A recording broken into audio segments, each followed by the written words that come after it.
Kuma low-key kind of hit me like Nelson Mandela. If I went to jail and I had to do 27, I'm definitely dropping 27 the moment I'm free and going back in and doing another 27 on everything.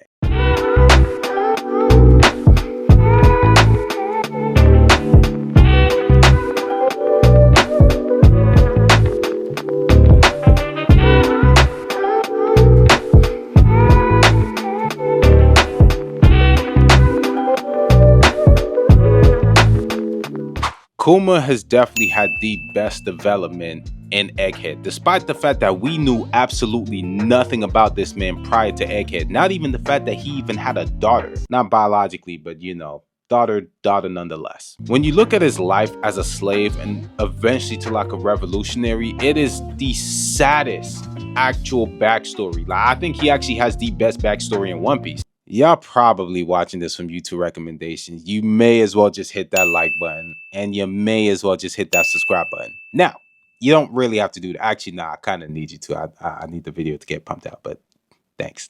This man suffered so much intense trauma just from being born a slave and essentially dying a slave. Like, he suffered crazy trauma just from watching his parents being killed by celestial dragons. That trauma hit him so hard that it caused him to not marry the only woman he was ever going to marry. As a kid, he lived through the Blood Festival, which is where the celestial dragons were just killing slaves just as a game. And as a kid, you're a lot more delicate. So, you know, you can't even imagine how this man must have just felt on the inside just going through that, knowing that this was just a game to the opposition and you were just out there fighting for your life. At that point, he had pretty much engaged with Saturn, and I feel like Saturn just been on his back the whole show. Like, I mean, this man has been your biggest op and he has had a gigantic chain around your neck. Literally. Kuma was pretty much imprisoned in the Sorbet Kingdom. This was at a later point in time. It was because of an internal conflict where they was almost doing this whole north side and south side. So the north side was trying to get rid of the south side. Kuma ain't no sucker. He doing his thing. And of course, they didn't really like that too much. So of course, the only way to actually get rid of him was to put him in jail. Even while in the kingdom growing up, he would actually use his ability and take the pain away from a lot of the civilians or the individuals that were genuinely hurt. And the way his ability works is that when you take away somebody's pain, you actually have to put it somewhere, because if you don't, it eventually goes to somebody else.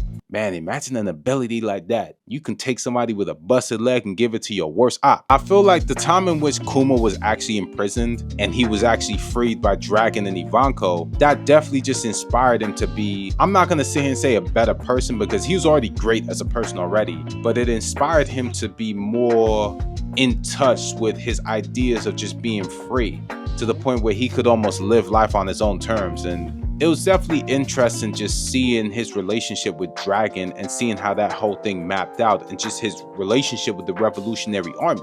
In regards to his relationship with Bonnie and Ginny, these were definitely just the saddest relationships, just in terms of how it started to how it actually played out. Kuma met Ginny and Ivanko just after, well, it was actually during the God Valley incident, to be honest. I mean, they were within the whole Blood Festival situation. And at that point, they were trying to escape from God Valley. They do manage to escape, but after that point where they had moved to the Sorbet Kingdom, Ivanko had pretty much gone his own way, and it was really just Ginny and Kuma. He gradually grew to actually love Ginny, because in the beginning, I really feel like he didn't really think about it. It was really more Ginny that thought about it, and he was just like, yeah, I actually do like you in that way. It's sad because he refused to just take that step further just because of what had happened to him in the past. And I feel like a lot of people tend to let their past navigate the kind of future that they have, to the point where they don't make the best decisions based on what's happened to them retrospectively. And we all know that Kuma's parents were actually separated because, well, one, the dad was a buccaneer and the mother was like a human. So, you know, the celestial dragons, I know for a fact, they didn't like that. Of course, time passes by one more time, and I mean, Ginny dies, and within the midst of her dying,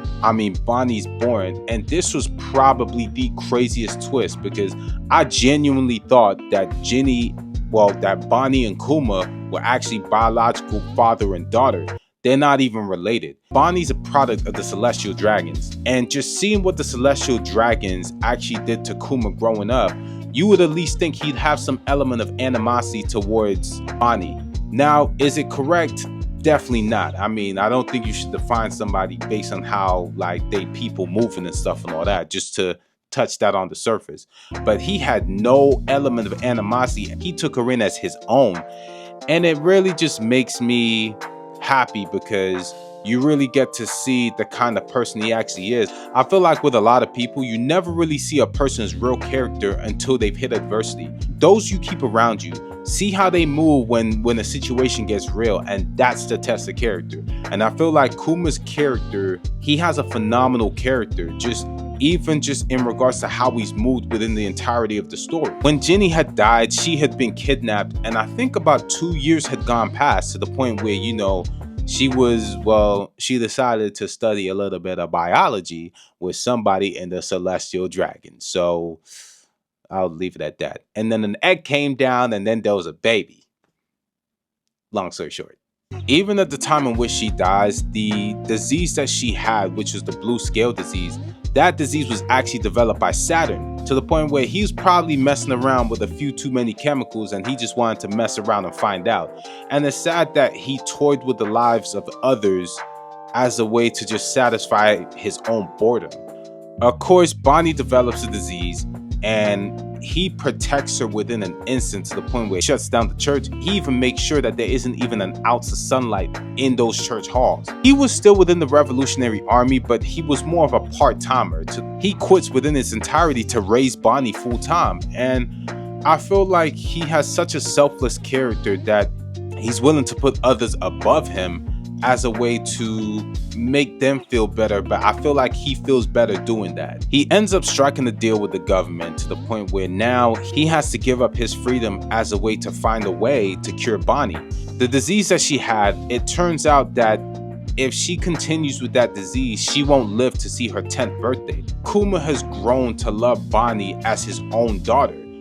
That's his kid. They're separated, and that's one of the conditions of his contract with the world government. That she has to recover in a facility for, I think almost a year. But I think within the time in which she did it, it was over a year. She was gone for like a year and a half. Bonnie finally escapes the recovery facility because she basically realizes that it's a sham.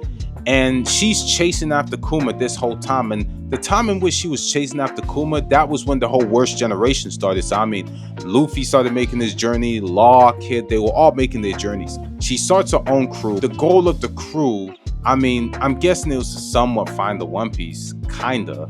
But at the same, I think the main reason was more to find Kuma. And Kuma had kept an eye on them for a long time, but because of the conditions of the contract that he made with Saturn, he was unable to do that. I would say the saddest part of his relationship with Bonnie was at the end, in which she sees all the memories of everything that he had been through, even the letters that he had actually sent to it that were intercepted. He tells Vegapunk that please tell Bonnie a happy birthday. And that one hit hard. And he had made Vegapunk promise that he was going to do that just before he gets terminated. It was just sad because you really sit there and you think a man had just lost his soul all to the enjoyment of somebody else, and all to make sure that a person who's a product of the people who made this life a living hell, at least just there to make her have a better life so that, she doesn't have to suffer the same way he did. I remember Kuma's relationship with the Straw Hats. When they had first met, it was more in an opposition type sense where Moria had just been defeated and Kuma pulls up. But with the way Kuma was actually standing there, you would have thought that, hey, this man ain't the one to really mess with. And of course, Luffy was taken out. There was no way he was fighting him. Because the setup for that relationship comes back full circle when you look at just how everything has played out. Kuma ended up being the Straw Hats' biggest ally.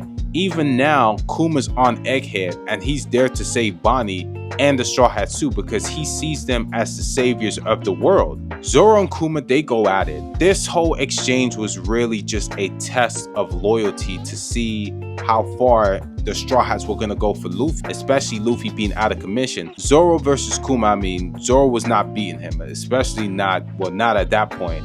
Kuma knew Haki, he was he was dangerously strong. Zoro has this moment, he takes Luffy's pain. Kuma uses that as a stepping stone to determine that the Straw Hats actually ride out for Luffy, like, you know, he has some solid guys around him, and he uses that to report that back to Dragon. I feel like at that point he was still kind of on his whole revolutionary army, he's kind of here, he's kind of there.